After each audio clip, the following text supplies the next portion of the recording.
Madame la ministre, Monsieur le ministre, Madame la conseillère, distingués récipiendaires de l'Ordre des francophones d'Amérique, lauréats du prix du 3 juillet 1608 et du prix littéraire Émile Olivier, Mesdames et Messieurs les députés, Mesdames et Messieurs les membres du corps consulaire, distingués invités, Mesdames et Messieurs, si nous sommes réunis ce soir dans cette enceinte hautement symbolique, c'est pour rendre hommage à des femmes et à des hommes dont l'apport à la vie de l'Amérique française est tout simplement remarquable.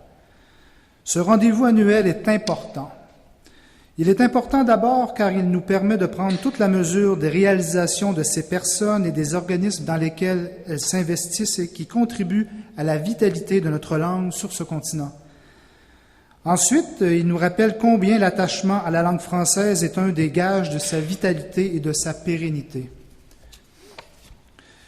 Il importe donc de célébrer cet attachement et de l'entretenir dans toutes les sphères de notre société. Il est nécessaire de cultiver la plus grande fierté d'appartenir à cette francophonie d'Amérique, d'être liés les uns aux autres par une langue qui s'est imprégnée du Nouveau Monde, qui s'y est enracinée depuis 4 siècles et qui a pris des couleurs variées de l'Atlantique au Pacifique, de l'océan Arctique au golfe du Mexique.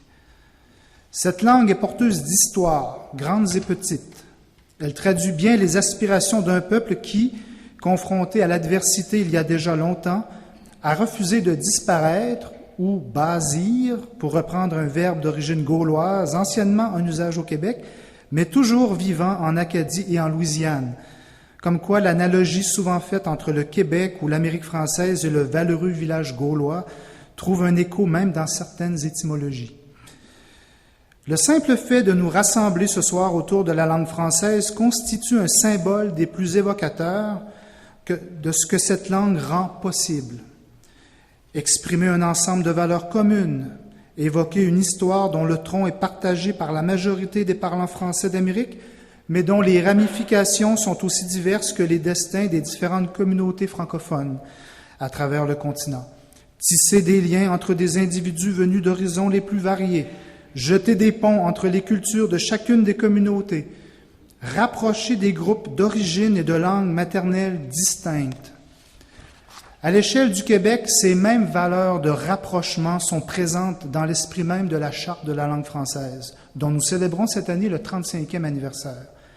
L'objectif de faire du français la langue commune de tous les Québécois s'appuie notamment sur cette volonté d'ouverture, d'échange et de partage qu'on retrouve aussi dans le concept de langue de cohésion sociale. Chaque année, depuis maintenant 34 ans, le Conseil supérieur de la langue française est heureux et fier de décerner l'Ordre des francophones d'Amérique à des personnes dont l'engagement envers la promotion de la langue française au Québec, en Acadie, en Ontario, dans l'Ouest canadien, dans le reste des Amériques ou encore dans les autres continents est exemplaire.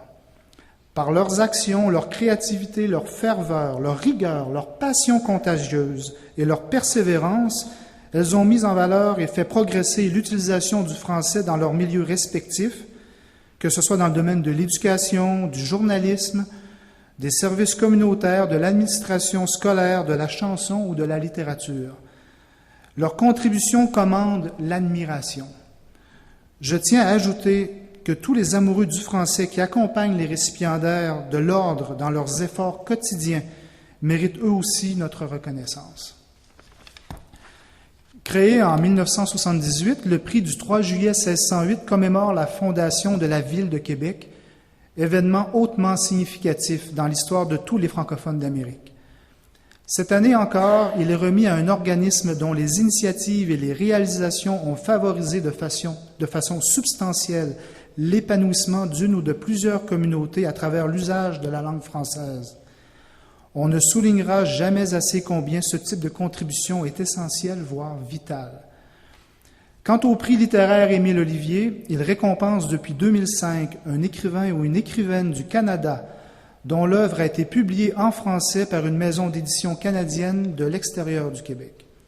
En remettant ce prix, en collaboration avec le Secrétariat aux affaires intergouvernementales canadiennes, le Conseil veut rendre hommage à un artisan des mots qui illustre de manière éclatante la richesse de la littérature canadienne d'expression française. Les récipiendaires de l'Ordre des francophones d'Amérique, les lauréats du prix du 3 juillet 1608 et du prix littéraire Émile Olivier ont beau venir de lieux différents, certains même d'outre-Atlantique, ils seront sans doute d'accord avec moi pour dire, en paraphrasant Albert Camus, que la langue française est leur patrie. De cette patrie, ils sont d'éminents citoyens. Chers récipiendaires et lauréats, le Conseil supérieur de la langue française vous félicite. En terminant, je tiens à remercier les membres des jurys qui ont choisi ceux et celles à qui nous rendons hommage ce soir, tâche difficile étant donné le calibre très élevé des candidatures reçues. J'en profite également pour saluer le travail de Mme Lorraine Pagé, membre du Conseil et présidente du jury de l'Ordre des francophones d'Amérique et du prix du 3 juillet 1608. Je profite aussi de l'occasion pour souligner le travail accompli par le personnel du Conseil qui assure le succès de cette cérémonie année après année. Au nom des membres du Conseil supérieur de la langue française, j'adresse à toutes et à tous mes remerciements les plus sincères. Merci de votre attention.